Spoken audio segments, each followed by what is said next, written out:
Are you the quantum mechanics? Yes, we are the quantum mechanics. Also known as the justified ancients of woo-woo.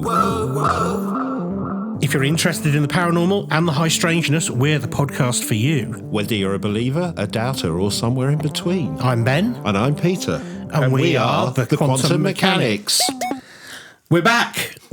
We survived. We did survive. What were we surviving? 7 days. 7 days, right, okay. At our age, everything's a blessing. Yeah. We did it amicably. Amicably? Yes. That's not the right word, is it? Yes, we did survive. Got a really jam-packed episode for us this week, Ben. Well, should we just get into it? Yeah, because okay. We are going to be looking at the work of maybe not the most famous paranormal investigator, but one who was a prominent member of the Society for Psychical Research and spent over 60 years investigating hundreds of paranormal cases. Now, I'm going to focus on an incredible book, Ben. It's by an author called Ben Machell. It's absolutely incredible. It's called Chasing the Darkness, Encounters with the Supernatural. And it really is I guess it's a biography of the life and career of the paranormal investigator Tony Cornell. It's amazing. Now, the first thing that impressed me while reading the book is just the tireless research and the access that the author got to Cornell's writings, audio recordings, and the views of Tony Cornell's family and friends. So Cornell's no longer with us? No longer with us. Okay. No, he isn't. He died. The date will be coming up. Is it 2010? I think he died. Oh, recent. Okay. Yeah. As a member of the Society for Psychical Research, Cornell kind of specialised in what's known as spontaneous cases. I guess the simple explanation of that is ordinary people who reported extraordinary paranormal activity, poltergeists, hauntings, and other things. He also had a bit of obsession with seances and mediumship as well. It became evident to me as I read the book was in terms of the approach and the beliefs of Tony Cornell, I think he was a man after our own hearts, Ben. His investigations saw him approach the subject not from a cynical, sceptical point of view or a blinded belief in the spiritual or paranormal, but with an open, critical mind. Many cases in the book reminded me of when we look at the phenomenon on this podcast. You know, I think we like to explore all the options and leaving you... Sometimes it leaves you with that frustrating feeling, right? Something is going on, but we just don't know what it is. Now, the book, apart from covering many cases and exploring Tony Cornell's life, also it provides this incredible insight into the history, the characters and the politics of the SPR, from its inception in 1882, and I guess a historical look at the paranormal from that date to the present day. Probably not going to cover too much of that today in the podcast because there's so much in there, but we will touch on some of those themes. Let's start with Tony Cornell. His interest in the strange and the macabre started, I guess, when he was a mischievous teenager, Ben. So picture your mind. The year is 1937. A group of carol singers approach a house in the village of Histon near Cambridge. Standing in front of a Victorian farmhouse, the singers break into the Christmas classic, Silent Night, and they wait for somebody to open the front door. But this group of carolers get more than they bargained for. Midway through their song, the group hear a harsh metal clanging sound coming from above their heads. They look up, in time to see a figure in white, with flowing robes swoop over them, and a face stiff and horrid with eyes that seem to radiate a cold, bright light. Okay. A spectre. The group runs screaming in fear and don't stop until they're far away from the house and the floating entity itself. Tony Cornell is not among this group of terrified carol singers. He's watching from the kitchen of the farmhouse, laughing. Oh, he's made it up. He made the figure in white from a bedsheet and rigged it so that when you tug a rope, it would swoop down on whoever came to the front door. The pull of another string had caused half a dozen tin cans to bang together, and he'd run a length of electrical cable to a light bulb placed in a hollow wooden head that he'd carved by hand. I have to ask, from those people, had they ever seen a ghost before? I don't know. So he'd flick the switch, its eyes had shone bright with malevolence, He had already sprung this trap on 2 previous groups of carol singers, and he hurries back outside to reset the various mechanisms once again to catch the next lot. Okay, so he's a ghost hunter and a joker. Yeah, well, at this stage, he was more of a joker. I mean, as a teenager, Cornell did not believe in the supernatural, but he was fascinated by people's relationship with it. A few months earlier, as a dare, he agreed to spend the night sleeping in a graveyard. Now, unfortunately for him, he turns up. All the people that had dared him didn't show. Oh, really? Yeah. But Cornell went, what the hell, I'm going to spend the night here anyway, just to see what it's like. I mean, if this had been Victorian days, he would have died literally he would have overnight. died. Well, I was thinking that when I was writing it. Yeah, nothing happened on that night, but I think he learned a little bit about that idea of the power of fear and the power of the unknown, basically. Okay. The book goes into a lot of detail about the history of the SPR, as I said, and check out the book because it is fascinating. What did strike me was over the years just how many influential and famous people have either been members of or have had associations with the organisation founded to investigate the paranormal. I mean, these include former British Prime Minister William Gladstone was a member. I didn't realise that. That's amazing. Another Prime Minister, Winston Churchill, who we talk about on the podcast quite a lot, promised the SPR that if he was killed, he would try and find a way to contact the society from the other side. Oh, so many of these people do. Yeah. This one won't surprise you, Ben. Sir Arthur Conan Doyle was a member. Of course. As well as Lewis Carroll and Mark Twain, who joined under his real name of Samuel Clemens. Sigmund Freud was first published in English in the SPR's journal. Gosh. It doesn't say in the book what they published, but fascinating that, isn't it? It would be something about how ghosts resemble a relationship with your mother or something. Yeah, exactly, a cigar. Yeah. Mary loves Dick. Mary loves Dick. Oscar Wilde name-checked the society in his short story The Canterville Ghosts. I mean, it makes sense given the prominence of spiritualism at the time and how important and influential the SPR was. I think looking back on it now, you don't realise how important they were at the time, certainly in this area. There's a lot of men in there. Were there any women? No, well, I think it says something about the time, does it? Yeah, not? it does, yeah. Well, let's get back to Tony Cornell. It would be fair to say that as a teenager, Cornell was an arch sceptic, even though he was perplexed by both his mother's and grandmother's ability in what we would describe as precognition. So they had this ability. But there is one incident that would change how Cornell looked at the paranormal. This story is just incredible. So at the age of 18, Cornell joins the army. In 1943, Cornell's battalion is sent to the Far East in the effort to hold the advancing Japanese forces. 21, amazing, this is a commander of a ship that patrols coastal waters protecting the harbours from enemy raids. He's very young, but he was, pretty smart guy. Cornell starts to hear stories and rumours about a holy man who lives in the Nilgiri Hills. Cornell becomes a little bit obsessed with these stories. The holy man is described as an old hermit who is capable of feats no one can explain. Cornell decides, rather than just listening to the stories, he wants to go and meet the man for himself. And his extraordinary feat. Yeah. He takes a taxi to the base of the mountain, where the old man is said to live, and hikes up it on foot. So this is a pretty remote area. It's not like a big tourist trap. He finds a rocky path. Eventually, he comes across a man standing with his back to him, dressed in tattered brown robes. Cornell calls out to the man, but is initially ignored. Finally, the man turns around. The hermit is in his late 70s, early 80s, with grey-white hair. I'm getting pretty much Life of Brian vibes. It really is. It does sing like that, doesn't it? Yeah. The hermit looks at Cornell and says, "Do you want a cup of tea?" No, he doesn't. He does. A cup of tea up the mountain? Yeah. Okay, fair. And Cornell rather curtly says no. Not very polite. That's rude. The hermit looks slightly disappointed at this rather unfriendly response and says, "I suppose you want me to perform some magic for your entertainment then?" This totally is Life of Brian. Cornell replies, again a little bit curtly, I think, that if the man is capable of magic, why not? honestly, that is rude. Turning up at his house and like, go on then. Yeah. Well, the hermit looks disappointed again and says, "Well, my son, there is more to life than to providing magical entertainment for a white sahib." I think that translates as sir.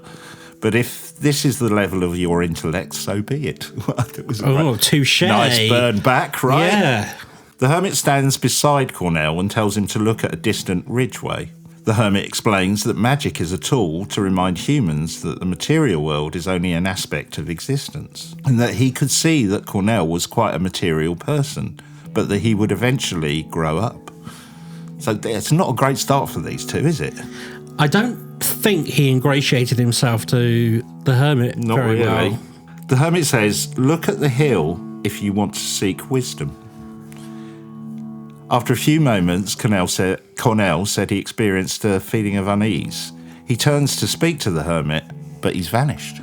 Oh, the old vanishing hermit trick. Cornell looks back towards the hills and is utterly shocked to see the old man in the distance on an outcrop beyond the river that flows over the mountainside. Twin brother. Cornell knows there's no way the man could have run there in the time available to him. I mean, we're talking seconds, right? Yeah. The man would have had to negotiate a dangerous precipice across a fast-flowing river in a matter of seconds. From this new distant vantage point, the old man points back towards Cornell and then vanishes. What, in front of his eyes? I can't work out. It's written that way. I don't know if it's literally vanishes or just kind Just of goes behind a rock yeah, or it whatever. disappears behind a tree. Right, okay. Now, Cornell takes a couple of seconds to try and process what he's just experienced, and then he hears the voice of the hermit who says, "Well, my son, did I entertain you?" That is really throwing him the bird, isn't it? Yeah, That's fantastic. The hermit is once again standing right beside him, perfectly dry without a drop of sweat. Amazing, amazing. He then turns to Cornell and says, "Would you like that cup of tea now?" Brilliant, right? He's got the timing right. It's so cool, that, is it not? So presumably this time he accepts because he's just seen he does. that. He does. And he said the kind of conversation he had, almost a kind of spiritual experience about how to look at the world. And he said it was such an important moment in his life. I mean, after the event, Cornell tries to find a rational explanation for what he's witnessed. Now, he wonders, a bit like you said, Ben, he wonders whether the hermit had a lookalike waiting in the distance to create the magic trick. But it seems unlikely. Remember, Cornell turned up in this remote location unannounced. So unless this guy is just constantly there planning it out, you know what I mean? There's my brother. Yeah. But he's got the tea on the go. Come on, today's the day. Yeah, it's got to be. I've been waiting weeks. Wow, okay. He also wonders if he's hallucinated the whole thing. He doesn't fully discount these possibilities, but he concludes that he potentially has experienced something paranormal. It will change his life and leads to an obsession with all things paranormal. It would, wouldn't it? Of course it would. Yeah. I mean, that's... it's not even bilocating, it's like relocating. But it's the kind of thing you'd expect from a man in the mountain. Yeah. I'd almost be disappointed if he just brought out some flowers from his sleeve or something. Or a rabbit out of a hat. Yeah. Yeah. Well, after the war, Cornell returns to Cambridge. He visits mediums and obsessively investigates reports of ghost encounters. He's just doing this on his own. He's kind of checking the press or whatever. In 1952, he learns that the Society for Psychical Research has a strong connection with Cambridge. I mean, many of that organisation have close connections with Cambridge universities or come from Cambridge universities. So he begins to correspond with the SPR and ends up joining them. Though Cornell was changed by his experience with the hermit, he still retains a critical eye. One of the first cases he investigated after joining the SPR is known as the Bellwire Poltergeist. I don't know if you've heard of this. I don't think I have, no. There's a reason you might not have, which I will get onto it in a minute. Cornell reads a newspaper report about a family in North London who are being plagued by a poltergeist. He jumps in his car and drives there. He finds the house, knocks on the door, and an old man opens it. Once again, it's synchronicity. Over a cup of tea, the old man gives him the backstory. 2 years ago, the man's wife had died, A little later, his son's wife, and their young baby had moved in with him. But starting about 6 months back, a series of strange thumping noises began to haunt the back bedroom that the young family had shared. His daughter-in-law has a particular terror of ghosts, and eventually the disturbance became so frightening they couldn't take it any longer, and they left, and they now rent a flat nearby. Since the haunting began, the police, journalists, a priest and a medium have all visited the house. Nothing happens when they are present. Of course not. Yeah. But on Cornell's visit, things did happen. Cornell and the old man are chatting in the living room when a series of thumps and rattling sounds start coming from the back bedroom. Cornell rushes upstairs but finds nothing. When he returns, the old man says to him, "I told you they would come." He meets a lot of old men who are quite self-satisfied. Really is, doesn't he? Cornell leaves the house, gets a cigarette from his car and returns to a cacophony of crashes and bangs. He and the old man head upstairs to the room, but again, all is quiet. It happens again, and the old man comments that it's funny that it always stops when you think you've found it. Something about the situation doesn't feel right to Cornell, but he can't put his finger on it. He tells the old man that he'll wait in the hallway so he can get to the bedroom quicker, but that wasn't his real intention. Cornell secretly watches the old man through a hinge in the living room door. He observes the old man raising his right arm, and the banging starts again. Instead of rushing upstairs, Cornell runs into the living room and confronts the old man. "What are you doing with your hand?" he asks. The old man pleads ignorance, but Cornell examines the fireside more closely and spots a stiff wire hanging there. The game's up. The old man has been creating these supposedly paranormal bangs and raps. Rather than being angry, Cornell is more curious. This says something about the man. He goes, "Show me how it works." It kind of takes you back to that thing outside the carol singers, does it not? Yeah, yeah. The old man explains that the wire runs through the house and via springs is connected to other wires, to a tin mug, an iron bar and a biscuit tin with wooden balls inside, all located in various areas of the house. The old man pulls the wire and it creates the sound. Cornell is impressed by the old man's ingenuity, but the big question is why? Why? Yeah. Why this man has created a complex mechanism to manifest a fake poltergeist, lie to the police, the press and the clergy. Is it... Look, I'm going to take a guess here. Because he's experienced something real and no one will believe him, so he wants people to believe him, and that will sort of ratify his own beliefs? No. Oh. Good thinking, though. And while I was reading this, it reminded me of something we often say, and when we cover stories on this podcast. Why would they lie? They seem to have nothing to gain.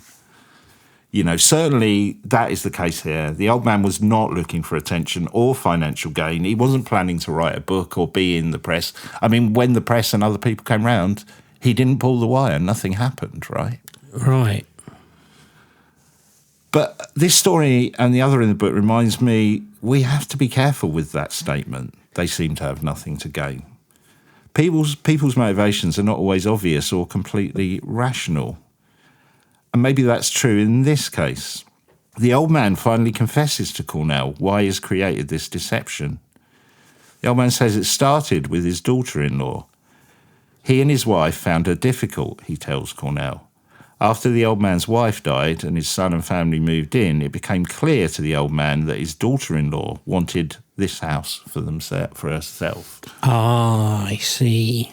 I mean, she basically started gaslighting him, forever pointing out and making accusations to make the man out to be senile, losing his marbles, basically. Right. When he resisted, she then involved social services, making accusations that the old man was a danger to himself and her family and lacked cognition, none of which was true. She just wanted the house. Proper Scooby-Doo, that. It really is a proper Scooby-Doo. The situation became worse the longer the daughter-in-law and son lived in the house with him. One day, the old man tells Cornell, "I decided that if she was going to play dirty, so was I." Right, nice. So this old man, who was being accused of being senile, rigged an elaborate system to create a fake poltergeist. Not because he wanted attention or publicity, which is why he never used the system when visited by police, journalists or others. Ah, clever. Right, okay. Because he's only got one intended sort of experiencer. Yeah. He didn't want to lose his house and be put in a care home by his daughter-in-law. That was his motivation. Nice. Okay. Now, I think this case also says something about the measure of Tony Cornell. The old man begged the paranormal investigator not to tell anyone. And Cornell agreed on the condition that the so-called hauntings stopped. The old man was to tell everyone that the house, for reasons he could not explain, was no longer haunted. No, but that will put him back in the same situation. I know, but can you imagine if it had been exposed he'd been doing that? Oh, I see. He'd have definitely, social services, police involved, there's all kinds of consequences. Oh, that's true. Yeah, and the old man agreed to this. Cornell stuck by his side of the bargain. This case only coming to light when the author of the book that I was reading was going through Cornell's private files.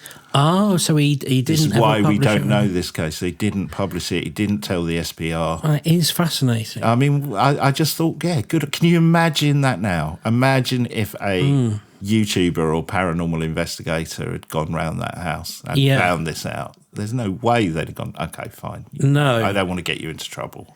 But this is what you need to do. You need to stop it. It's such an innocent yet tragic reason, though. It's really sad. Yeah, really sad. Another case that initially baffled Cornell involves a demonic spectral dog. I thought you'd like Ghost this. dog. Ghost dog. Now, the first thing that confounds Cornell is that generally cases that involve what seem to be genuine poltergeists are disturbing and unsettling for those on the receiving end, but they do not generally involve harm to those involved. This case was different. Cornell receives a phone call from a woman in a small coastal town. She tells him that her husband, a trawler man, is being repeatedly attacked by an invisible entity. The creature appears to him in canine form, attacks the man with its teeth and claws, leaving gashes on his body and blood seeping through his clothes. Events start during a period the man was out of work and he decided to use his time making renovations to their house, knocking down a wall. That's almost the start of a horror film, isn't it not? This is when things started to happen. So, Ben, initially it was kind of traditional poltergeist fodder, cold spots, knocks and raps, items disappearing, reappearing, what you would expect, right? A medium visits the house and confirms they have a restless spirit of a small child there. And then the attacks begin. Carl, the man who is the only one who falls victim to these attacks, he explains to Cornell that this spectral large black dog appears out of nowhere and lunges at him. Carl lifts up his tracksuit top and shows Cornell dozens of red raw lines crisscrossing his chest, shoulders and lower back. Potential scratches, is that what he said? Yeah. Right, okay. Carl then gives the paranormal investigator a tour of the house. This is the bathroom? We did it up 2 years ago. This is the wall I knocked through. Lovely, isn't it? Suddenly, the man staggers forward and collapses against the wall, shouting, "It got me! It's at me again!" So Cornell can't see anything, right? Carl removes his hand from his chest and Cornell sees a fresh 3-inch cut. Over the next hour, the attacks and visible cuts continue. He's got a blade in his hand or something? Yeah. Carl pleads with Cornell that he wants it to stop. What if it attacks his son or his wife? After one of these attacks, Cornell notices something on the floor that looks shiny. He picks it up. It's a small piece of razor blade. Right. Cornell realises that all the cuts on Carl's bodies are at places the man could easily reach. But why? Again, we're back to why. This is why I featured these two cases, not necessarily because he's debunking it, but just because this thing of why. Why this performance? Why this self-harm? Carl is insisting it is the spectral dog that is harming him and begs Cornell to perform an exorcism. Though it is not part of his role and would be frowned upon by the SPR, Cornell is a trained hypnotist, puts the man under and tells him that he has the power to get rid of the demon dog and that he's banished it. Right. I mean, he's basically, he's scratching himself. It works, actually. Oh. Cornell checks in with the couple. After a few months, everything is back to normal for the family. However, 9 months later, Cornell receives another call. The dog is back. Not only the dog is back, but random fires have been breaking out throughout the house. Obviously, Cornell's pretty concerned about this, and immediately goes back to the home. Yeah. This time he's more explicit with Carl. Are you doing this? Yeah, he says, you are doing this. Right. You are doing this.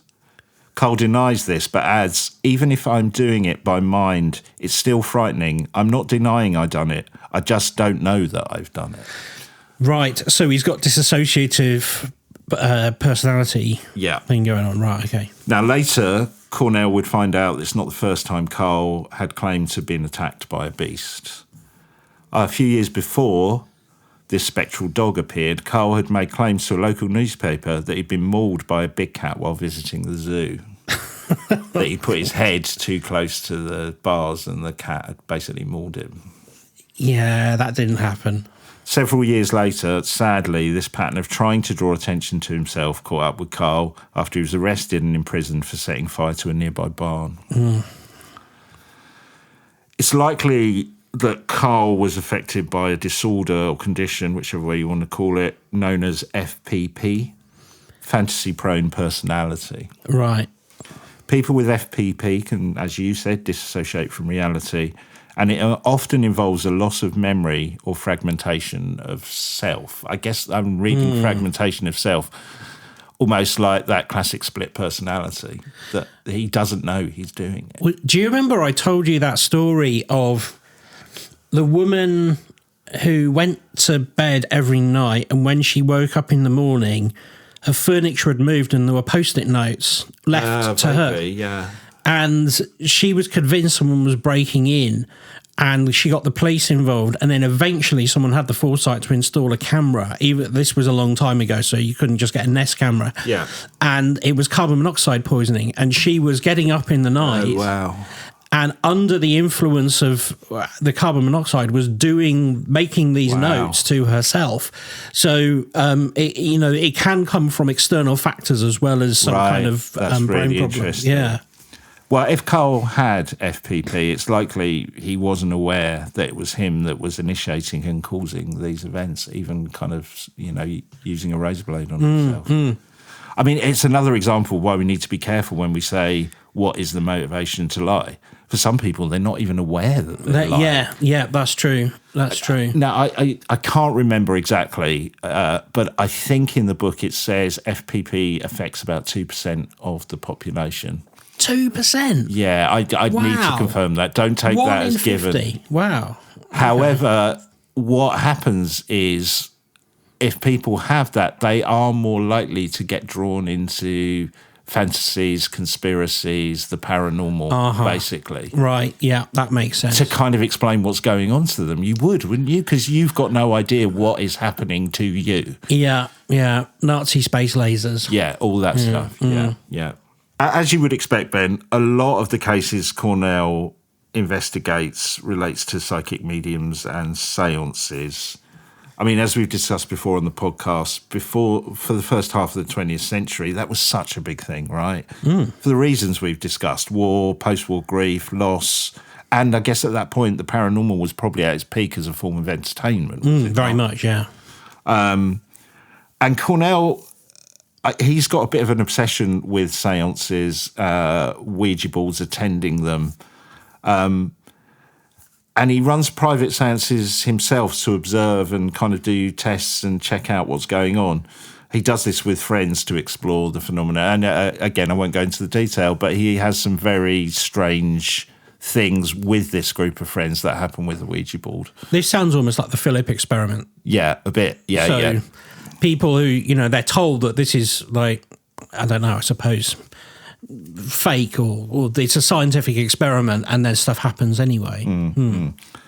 Now, Cornell becomes very adept at spotting the tricks and fakery often associated with seances. He understands cold reading, how darkness, fluorescent paint, wires and audio can be used to create something that's not really there. And he generally exposes this when he sees it. But even in the more theatrical seances, he's often struck by things he can't explain. Messages coming through on spirit boards or said by mediums in trance-like states that they just could not have known. So he's got this thing going on of going, he's at a lot of these seances going, I know that's fake, I know that's going on, but that I can't explain. That reminded me of like a lot of stories we've covered where we go, well, that makes sense from that point of view, but hold on, what about that? Right? Yeah. I think it's another reason I liked him as a character, given all he's seen and knows about the theatrics. He could have just become a hardened skeptic, right, and just written everything off, but he doesn't. He keeps an open mind. I wonder if that maybe connects with his experience with that magical hermit, you know what I mean? The magical hermit.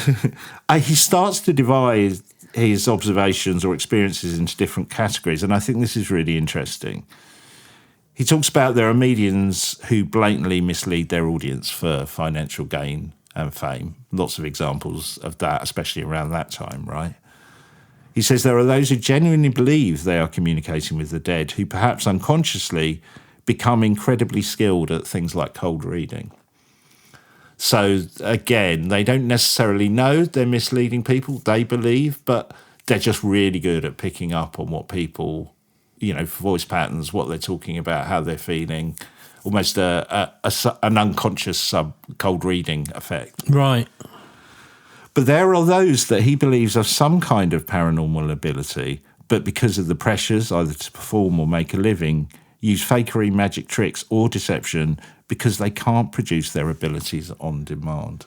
And I think that's really interesting. It's something we have covered before in the past. It is, because it's always considered that's very convenient. Yeah.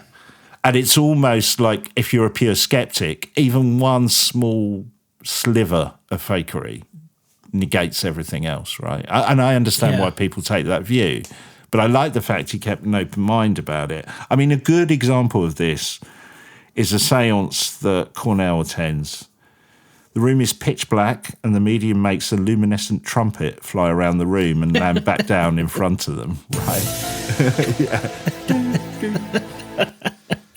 Now, a trumpet? Yeah, just Why? with luminescent paint on it. Well, I think from my memory, I don't know if it's in this one that he went to, but I think that was often used by mediums because sometimes voices would seem like they're coming out of the trumpet. It's like a hearing horn type of thing rather than a musical instrument. I think so. I see.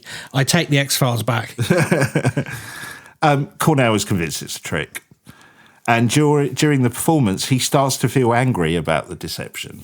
And at that moment, the trumpet fell to the ground, startling everyone at the table, including the medium who wasn't expecting it. Oh, okay. So he attends a number of sessions with this group over a period of weeks, and an attempt to see if he can think the trumpet to fall. Okay, but that is a logical way to go. Yeah.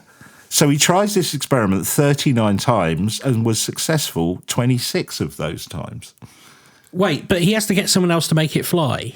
Well, the medium, no, he just goes back to the same group. Oh, I see. And the medium does this trick every week, which is obviously faked. But he starts going, if I will it to fall, will it fall?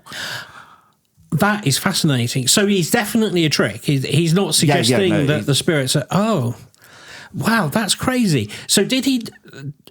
So he should probably have done a control group where he goes for 39 times and it falls zero amount of times. Yeah, he didn't do that. They might just be a terrible medium. Yeah. But I think it was the relating it to the times he was willing it to fall. Right, yeah. So 26 times out of 39, spookily, Ben, because I did it on my calculator, that is a hit rate of 66.666%. Okay, that is spooky, yeah. Wow. Now, he begins to wonder whether the medium is subconsciously picking up on his thoughts telepathically, or even that he is using psychokinetic something to influence the trumpet. I mean, the first one I think he leans to more. From reading it, I think he's saying that the medium in some way is picking up subconsciously that he's saying it's full, not deliberately making it full, but it basically knocks her off whatever she's doing to make the trumpet go round, operating a wire or whatever she's doing. It's fascinating, that. Yeah, it really is. And as you can imagine, Ben, this expands his research into ESP and Psi and the connection with the paranormal. I mean, there are many cases where at seances he can spot the fakery, but often there are things he can't explain and thinks has a paranormal origin. And there is I think there's a sadness in that. It always reminds me of, we talk about it in terms of paranormal TV shows, the idea that you're going to chip up at a location and something's going to happen. Yeah. And we know from TV experience, you ain't got time to sit there I remember Ruth Roper Wild talking about she can go to places 50 times and see nothing. Yeah. But on the 51st, something happens. Yes. We've talked about before, you don't have that luxury. So you can see why things get exaggerated or faked or thrown in, can't you? Yes. There are a number of cases Cornell looks into that made him question this connection or belief that ghosts are the spirits of the dead. Indeed, the author Ben Machell points out some of the first questions the SPR set out to answer were, this was kind of in their initial conception, what is a ghost? What is happening when we see one? Why do they intrude on our lives? And what does it mean when they do? Now, two important early pieces of SPR work explored those questions. In 1886, there's the publication of Phantasms of the Living. And in 1894, there is the Census of Hallucinations. What a great title that is, eh? That's a great title. That sounds a film title with Anthony Hopkins in. Yeah. Well, that one was a study of over 17,000 reported ghost encounters, and it revealed that a vast number of, this is really interesting, of those who reported some kind of encounter, it was not with a shapeless, luminescent ghost that was portrayed in the books and magazines. Rather, they would often be mistaken for a living person and were just as likely to be seen in daylight as in darkness. Yes. So again, the tropes, those Victorian tropes, I guess, have influenced our stereotypical view. In fact, statistically, a participant was more likely to see an apparition of a living person they knew rather than somebody that was dead or that they did not recognise. Really? Yeah. Okay. See, isn't it interesting how that is a statistic which doesn't seem to come through in the modern media? We're very much led to believe that, well, I suppose it is with sort of modern ghost hunting shows and YouTuber people, that it's knocks and bangs and things thrown. Yeah. And you do see, maybe a pair of legs running across a hospital corridor or something like that. But we hear very few cases of living Uncle John turning up at your house and doing something. And when we do, it's usually a crisis apparition that it's associated with. I find that fascinating because in terms of our desire, the driving desire of this podcast to try and get anywhere close to some kind of unified truth. And I keep going back to simulation. That absolutely implies a simulation glitch, doesn't it? Yeah. Well, I think also, part of the reasoning why we may not hear of them is, if you look at photographs or video or whatever, who wants to see somebody who looks like, your Uncle Jeff? You know what I mean? Because it's like, how is that? Everyone would go, well, that's just a man. Yeah. You know what I mean? It's Ladies and gentlemen, I give you a man. Yeah, it's not a translucent kind of woman in white floating across the Ghostbusters would have been a very different movie. Exactly. Yeah. The author puts it well. He says, if ghosts are the spirits of the deceased, then most apparitions were not, by definition, ghosts. Yeah, they were doppelgangers. Yeah. Right. As you mentioned, many of these became known as crisis cases where people would briefly see somebody they knew, generally a loved one, only later to find out that the person had in fact died around the same time. Yeah. And we hear loads of that, of people at war and people at sea. Yeah, there was also within the survey quite a lot of Vardica-type encounters as well. It connected to that as well. Yeah, people coming home being seen and then not being there, and then half an hour later they appear. Classic Vardica stuff. Classic, yeah. Now, something I wasn't aware of until reading this book is Tony Cornell's involvement with one of the most famous paranormal cases in history, the Enfield Poltergeist. Oh, wow, okay. Now, in the summer of 1977, the SPR were contacted by a national newspaper, the Daily Mirror, regarding a haunting in Enfield. This was quite common during that period. The newspaper, I guess, liked the legitimacy of having paranormal investigators involved, and it helped to sell newspapers. Yeah. So it became quite common that the papers would call up and say, can we have one of your people, SPR? And many within the SPR were becoming frustrated with the press, who they thought had little regard for the investigators, probably more importantly, the families affected, or very often the truth. So the SPR struggled to find an experienced investigator who would take the case, believe it or not. Yeah, it doesn't really shock me. I mean, they're probably never going to come out of it covered in glory, are they? And this is why it falls to the man called Maurice Grosse, who had only joined the Society 6 months earlier. And Grosse was joined by Guy Lyon Playfair, former journalist who had an interest in spiritualism and parapsychology. I'm not going to go into details of the Enfield Poltergeist. I think pretty much anybody who listens to this podcast will know what it is if you don't just do a quick Google. Famous picture of the girl being thrown off the bed or jumping off the bed, Yeah. What really interests me about this section of the book is the politics and the behind-the-scenes discussions that are happening at the SPR at the time. Oh, interesting. Yeah. Now, both Grosse and Playfair are convinced the poltergeist activity in the house is real and that it could well prove life after death. As the case gains more publicity, senior members of the SPR are concerned. The Society prides itself on a balanced approach to the paranormal, and they feel this is not what they're getting from Grosse and Playfair. They want more experienced investigators to take a look at the case. Now, anybody who offers alternative, non-supernatural explanations for the phenomena are disregarded by Grosse and Playfair, while SPR members fear the two men maybe entrench themselves in premature conclusions. Which I think, again, from what I've read of the case previously, I think that's a fair worry, right? That was largely put around because Maurice, I think, because he'd had a good relationship with the two girls, and I think he believed that they weren't lying. And also, it was very difficult to refute the police when they were saying that they had seen. I think they did an on-camera interview where they're talking about Lego bricks being thrown around the room, and all of those things. I think that both of those things together make it so that it feels like Maurice was more invested in this being real than perhaps he might normally have been.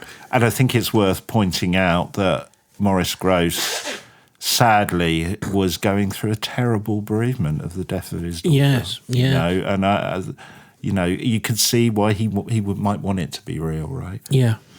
Well, the two men welcome the assistance of anyone who can help them finally prove the incontrovertible truth of poltergeists, perhaps the continued existence of the soul after death.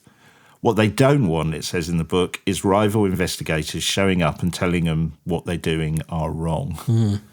I mean, the author writes, now the SPR dispatched Tony Cornell with one of his longtime collaborators. This is cool. They turned up unannounced at the Hodgson house one Saturday night, sleeping bags in hand. Brilliant. So, Grosse and Grosse and Playfair have no idea they're coming. Now, I said earlier, I was not aware of Cornell's involvement in the Enfield Poltergeist. Perhaps that was because it was kind of kept quiet. While going through Cornell's archive while researching this biography, the author came across a file marked Enfield. Within the folder was another folder marked Confidential. Ooh. Can you imagine that as a researcher coming across that? Very Enfield much so. Confidential. Yeah, that must have, I presume, some kind of information that's going to change our view on the case. Yeah, I think so. It's a report Cornell compiled about the Enfield case and investigation for the senior committee at the SPR. The biography also found a chapter from Cornell's book, Investigating the Paranormal. So this was a general book about his career, and he had written a chapter on the Enfield Poltergeist. But that chapter never made it into the final book because Gross and Playfair threatened legal action if it was included, which is interesting.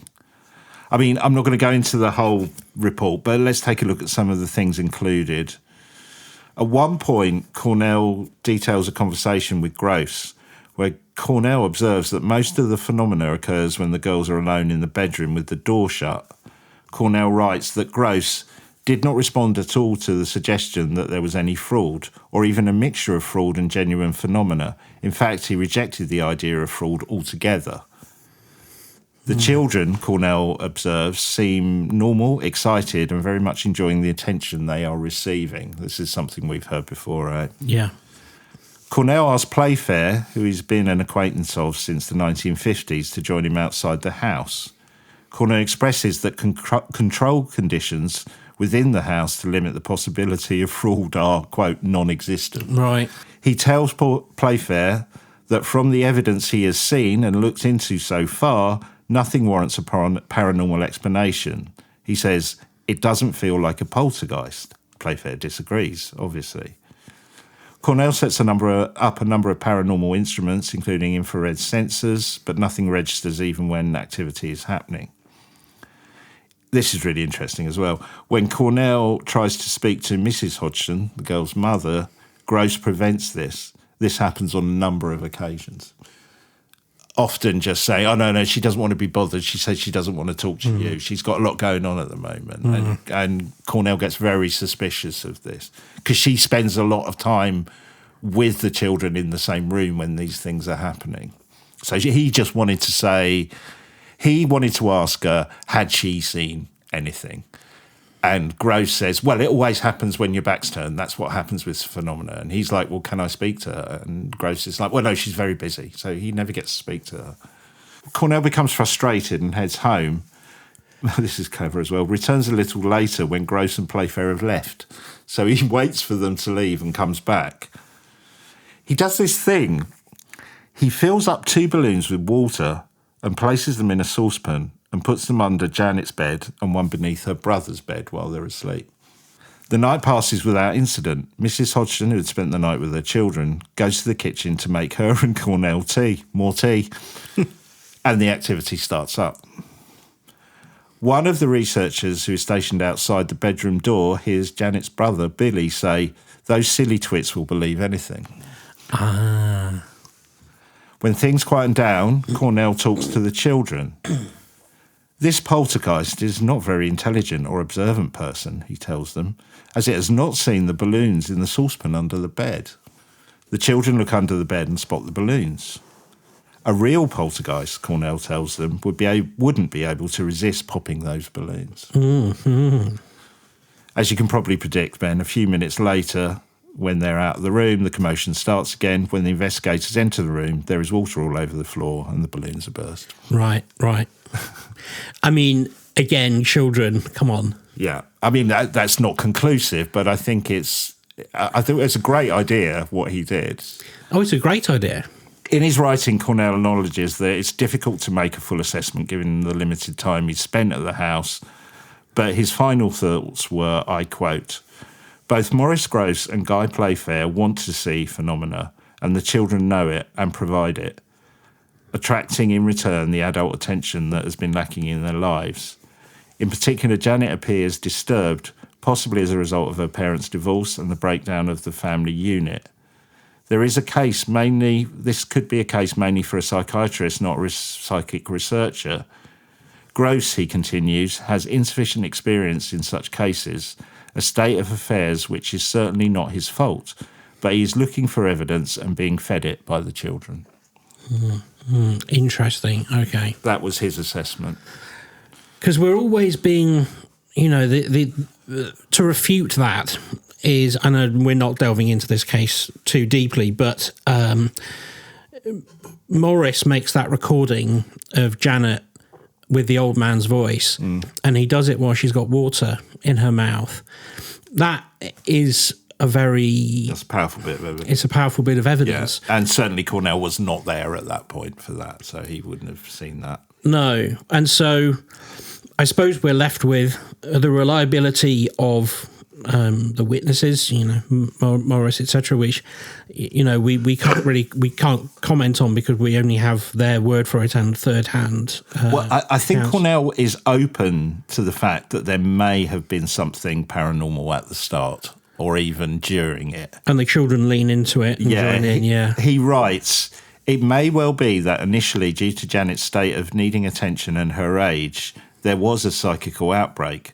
But Gross and Playfair's insistence that almost everything taking place in the house is psychical in nature and their rewarding of further phenomena with their continued presence and attention now makes it impossible to unpick.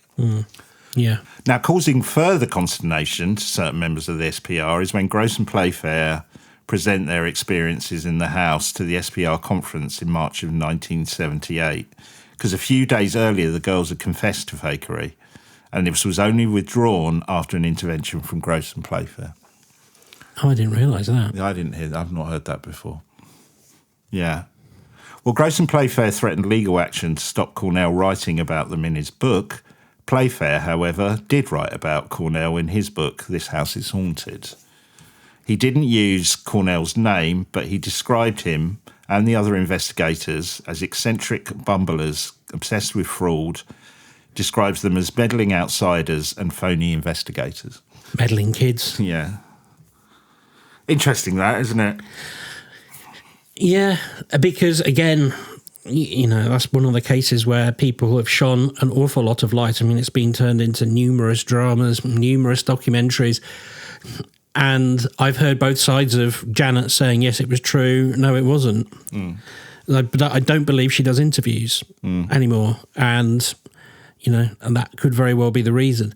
I'd be very disappointed if it wasn't real, but I don't know. I mean, these days, with the proliferation of YouTube, it seemed strange that a girl could make a voice like I was just describing. But there are lots of child ventriloquists on YouTube who are very, very, very good. Yeah, so I don't think it's impossible. No.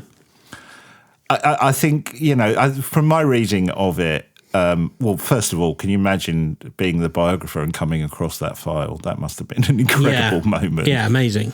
But I did get the impression almost Cornell saw it as a wasted opportunity. And in his writing, I think he was genuinely concerned for the children. Because if, again, back to that thing, maybe they part believed it. Maybe they totally believed it and were just hamming it up a bit. Who knows? But he was worried about the psychological effect it was having on the children if it wasn't true. Because you've got Gross and Playfair encouraging it, maybe for different reasons. I mean, maybe I'm wrong about this. I'd always seen, my opinion was, or thoughts were, Maurice Gross was doing it out of this bereavement and need to kind of have contact with the child that he'd lost. Playfair was more doing it for, the book and attention and ego, but I could be wrong about that. That's how he's often played on telly. Yeah. Well, Cornell continued to investigate and be open-minded to new ideas. With the help of others in the 1980s, he develops a bit of kit to help in paranormal investigations called the Spider. Spontaneous Psychophysical Incident Data Electronic Recorder. That's what I'd have called it. Just reminded me of K9. That. Yeah. Now, this bulky box contained a number of cameras, including infrared sensors to measure temperature and motion sensors. He does this, it's interesting, because in a way he did kind of believe that the phenomena doesn't like to be observed by humans. Again, there's a bit of a touch of kind of observer theory there, that he felt that, the act of observing it may not for some reason, make them come out. So he designs this. I don't think it was a kind of particularly easy bit of kit to move around. It was this huge box, basically. Can you imagine 1980s technology like that all in one box? Yeah, I've seen similar things on like BBC Archive, and there's usually like a Sinclair Spectrum taped in there, which is basically just acting as a switching device so that it can, measure input from the ports and then turn devices on. Right. Quite crude, but, it'll work. Yeah. Well, in 2010, Cornell was diagnosed with cancer and passes away on the 10th of April, 2010, sadly. But throughout that time, he kept investigating cases, although, the phone stopped ringing as much as it used to. And also, things had shifted with TV and, YouTube and podcasts and things like that. I mean, he did make appearances and stuff on those, but not many. He never did see a ghost, but certainly experienced many things in his life he could not explain. He was not an out-and-out skeptic nor a glamour believer. I think, Ben, if he were listening to us now, when it comes to the paranormal, he would say he was somewhere in between. Right. I would say, He was after some kind of closure, I would think. Yeah. Because as long as you've experienced it with your own eyes, you can start to lean one way or the other. But, even I've spoken about it 100 times already, but that one time when I did see what I might call a ghost. Yeah. The Shepson mallet. Yeah. It hasn't shifted me entirely into one camp or another. It's just made me, I suppose, even more curious because now I'm doubting my own eyes, Yeah. And I hope that is a healthy way of looking at it. Yeah. And I suspect that's what he was trying to achieve. Well, I think that's really important because I think that's what made him a good investigator. Do you know what I mean? Where for whatever reason, if you look at Maurice Grosse, he just wanted to believe Maurice Grosse, you know what I mean? And would then find what he needed to believe, discount other things, I get the impression, whereas don't think that's the case with Cornell. Well, I'll leave the final words to the author of this incredible book, Ben Machell. He says, almost everything Cornell accomplished in the field of psychical research was unheralded, unrewarded, and appreciated only by a small group of people. His book did not sell, and today, even within the SPR, his name only means something to those who still have an interest in spontaneous cases. And although he made various television appearances over the years, you get the sense that he was a strangely confounding guest, not the archetypal ghost hunter the programme makers had hoped for, but rather a quick-eyed man who was just too rational and too able to find natural explanation for odd things. More than anything, though, the quality of Cornell's character that I believe sets him apart from most people was his consistent willingness to be wrong. He refused to fall into the trap of simply finding what he was looking for or having spent so much time searching for evidence of the supernatural that he gradually begins to see it everywhere. This was not a trick he was able to play on himself. There is something heroic about that, or stubborn, or both. Okay, so, I mean, going through that book, did he ever come across anything that was so confounding that it moved him, perhaps into the other column for a while, or at least during that case? Or do you think he just looked at everything so with researcher eyes that it only moved the dial in terms of positive evidence, although he could very easily put in, okay, but it might be this, it might be this, it might be this. Yeah, I think from my interpretation, the short answer to that question is kind of what we've said on many times before.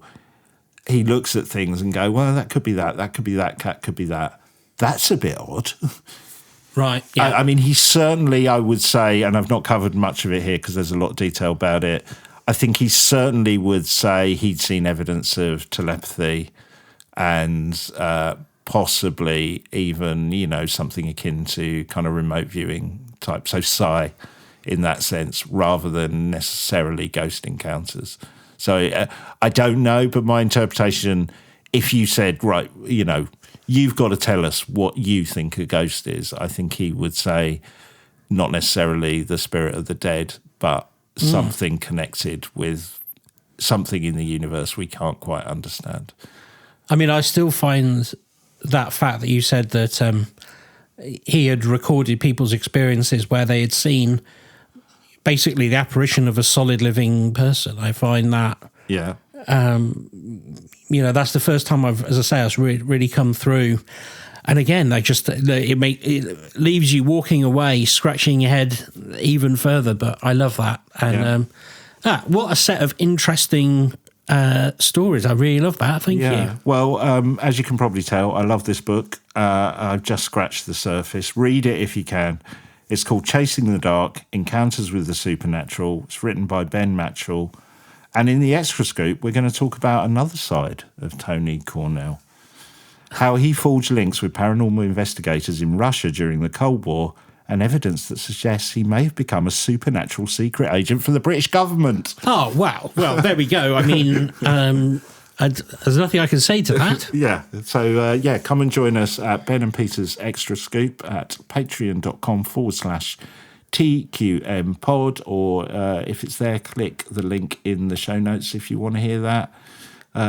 Get other stuff for becoming a Patreon as well, and support us. Yeah, mainly support us. Thank you. It really does help.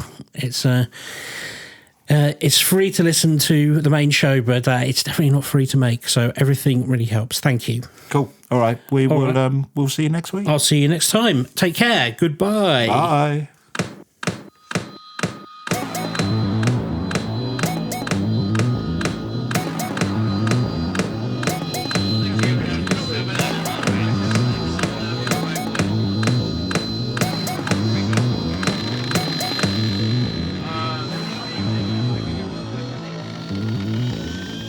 Are you the quantum mechanics?